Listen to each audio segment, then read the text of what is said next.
यह कहानी एक छोटे से गांव की है जो घने जंगलों के पास बसा हुआ था। उस गांव में एक बूढ़ी औरत रहती थी जिसे सब चुड़ैल कहकर बुलाते थे।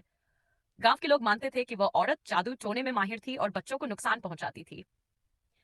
कहानी का आरंभ उस बूढ़ी औरत का नाम सुलक्षणा था। वह गांव के बाहर जंगल के किनारे एक छोटी सी झोपड़ी में रहती थी। उसकी झोपड़ी तक जाने की हिम्मत किसी की नहीं होती थी क्योंकि लोग कहते थे कि जो भी उसके पास जाता वह कभी वापस नहीं लौटता।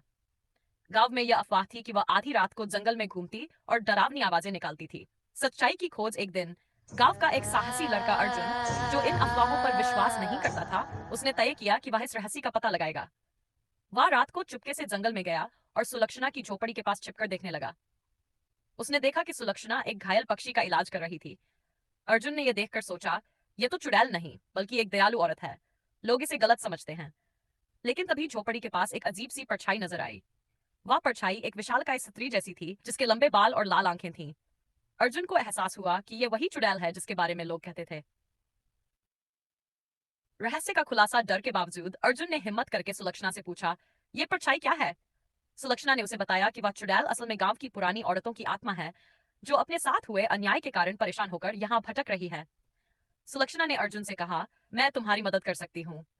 इस चुड़ैल की आत्मा को शांति चाहिए। गांव के लोग इस आत्मा को याद करके उसकी आत्मा की शांति के लिए प्रार्थना करें तो वह इस जंगल से चली जाएगी।